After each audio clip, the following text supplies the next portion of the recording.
किसी ने बड़े ही कमाल की बात कही है कि अपने आप को जिंदगी में ऐसा बनाओ कि जहां आप नहीं हो वहां आपको लोग याद करें और जहां आप जाने वाले हैं वहां लोग आपका इंतजार करें।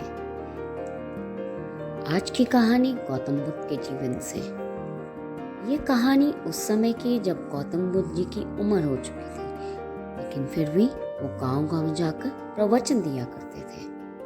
एक बार ऐसे ही अपने शिष्य आनंद के साथ वो दूसरे गांव प्रवचन देने के लिए निकले। वो गांव बहुत ही दूर था। चलते चलते गौतम बुद्ध थक चुके थे, उम्र हो चली थी, हिम्मत भी नहीं थी, लेकिन अपने शिष्य को समझाते हुए जा रहे थे कि कोई बात नहीं, जल्दी पहुंच जाएंगे। रास्ता बहुत ही लंबा था, लेकिन वो चलते जा रहे थे। रास्ते में खेतों में उन्हें काम करते हुए एक किसान मिला। उनके शिष्य आनंद ने कहा कि प्रभु पूछ लेते हैं कि गांव कितना दूर है। प्रभु ने कहा ठीक है। उनके शिष्य आनंद ने उस किसान को आवाज लगा के पूछा कि बाबा जी, ये गांव कितना दूर है जहां हमें जाना है। किसान ने जवाब दिया कि बस यही है, सिर्फ 2 किलोमीटर दूर, आप जल्दी ही पहुंच जाएंगे। ये कहकर वह मुस्कुरा दिया। ये सुनने के बाद गौतम बुद्ध भी मुस्कुरा दिए। आनंद को ये बात जमी नहीं। उसे लगा कि रास्ता इतना लंबा है और ये दोनों इतना मुस्कुरा रहे हैं, हम दोनों थक चुके हैं। फिलहाल वो आगे अपने रास्ते की तरफ चल दिए। 2 किलोमीटर पार हो चुके थे। आनंद को और ज्यादा थकान होने लगी थी। अब उसने फिर से कहा कि रुक जाते हैं और किसी से पूछ लेते हैं कि और कितना दूर जाना है। वहीं से एक बूढ़ी अम्मा जा रही थी, अपने सर के ऊपर लकड़ियों का गट्ठर लिए हुए। उन्होंने उस अम्मा से पूछा कि अम्मा, ये गांव कितना दूर है।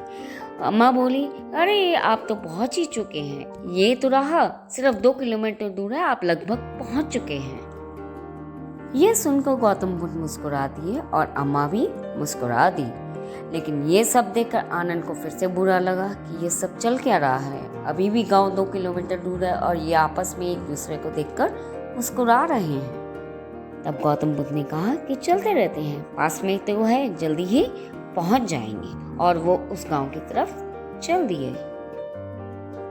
लगभग 2 किलोमीटर चलने के बाद उन्हें तीसरा आदमी दिखाई दिया। उन्होंने उस आदमी से पूछा कि ये गांव कितना दूर है। तो उसने भी वही जवाब दिया, आप लगभग पहुंच ही गए हैं, सिर्फ 2 किलोमीटर और आगे जाना है, शाम तक पहुंच ही जाएंगे। यह कहकर वह आदमी मुस्कुराते हुए चल दिया। और ये सब सुनकर गौतम बुद्ध हंस दिए। आनंद सुबह से चलते हुए थक चुके थे।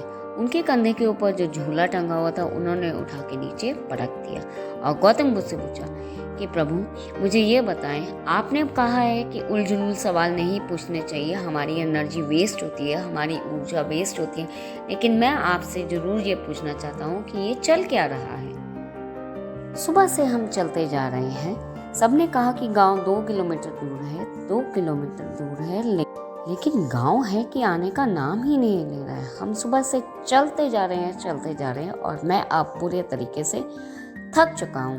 प्रभु प्लीज मुझे समझाइए कि ये चल क्या रहा है। यह सुनकर भगवान गौतम बुद्ध बोले कि मैं जानता हूँ आनंद, तुम थक चुके हो, लेकिन तुम्हें ये भी याद है कि मैं इस रास्ते पर पहले भी आ चुका हूँ और गांव अगले 2 किलोमीटर चलने के बाद भी नहीं आएगा, क्योंकि गांव 20 किलोमीटर दूर है यहाँ से। यह सुनकर आनंद बैठ गए। तब गौतम बुद्ध ने उन्हें समझाया कि सुबह में जब पहला आदमी हमें किसान खेत में काम करते हुए दिखा था और उसने कहा कि गांव 2 किलोमीटर दूर है और वह मुस्कुरा दिया और मैं भी उसको देखकर मुस्कुरा दिया, वो वहाँ समझ गया था कि हम दोनों का काम एक ही है, एक दूसरे को इंस्पायर करना। पिछले कितने साल से मैं लोगों को इंस्पायर करते हुए आ रहा हूँ कि अपनी मंजिल की तरफ बढ़ते चलिए, मंजिल आपकी होगी, मंजिल आपको जल्दी ही मिल जाएगी। उसी तरीके से दूसरी बार जब बूढ़ी अम्मा मिली और तीसरी बार वो आदमी मिला, वो भी हमें इंस्पायर करते हुए आगे मुस्कुराकर चल दिया। इसलिए हम एक दूसरे को देखकर मुस्कुरा रहे थे, क्योंकि मुझे मालूम था कि गांव 20 किलोमीटर दूर है। लेकिन अगर मैं तुम्हें कहता था कि गांव 20 किलोमीटर दूर है तो तुम इतनी दूर नहीं आ पाते। तुम ये सोचो कि 3 लोगों ने हमें इंस्पायर किया और हमें 6 किलोमीटर रास्ता तो ऐसे ही पार करवा दिया। जीवन में हम सबका काम ही ये है कि एक दूसरे को इंस्पायर करना और मोटिवेट करते जाना। मैं जानता हूँ तुम थक चुके हो, ये बड़ा सा पेड़ है, आज की रात हम यहीं विश्राम करते हैं और कल सुबह से फिर से उस गांव की तरफ चलेंगे। लेकिन जिंदगी में एक चीज मत भूलना, दूसरों को मोटिवेट करना। कहानी बहुत ही छोटी है लेकिन बहुत ही बड़ी बात सिखाती है कि हमारी ज़िंदगी में भी हमारे आसपास बहुत तरीके के लोग होते हैं। कुछ लोग तो हमें इंस्पायर करते हुए और मोटिवेट करते हुए चलते हैं और कुछ लोग आपको डीमोटिवेट करते हुए भी चलते हैं। अब चॉइस आपकी है कि आपको किसके साथ रहना है और आपको कैसा बनना है।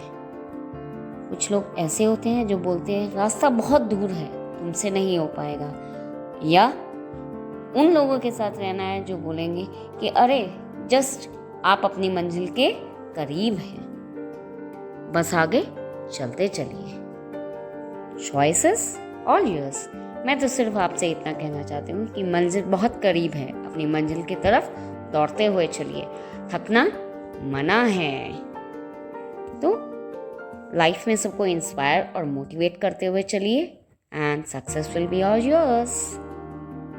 अगर आपको ये कहानी पसंद आई तो please do like and subscribe to our channel so that जब भी हमारी न्यू स्टोरी आए आपको जल्दी से जल्दी नोटिफिकेशन मिल जाए। और हाँ, अपने फ्रेंड्स को मोटिवेट करने के लिए ये स्टोरी शेयर करना मत भूलिएगा। मैं जल्दी ही वापस आऊँगी अपनी न्यू स्टोरी के साथ। Till then, have a good day and stay safe.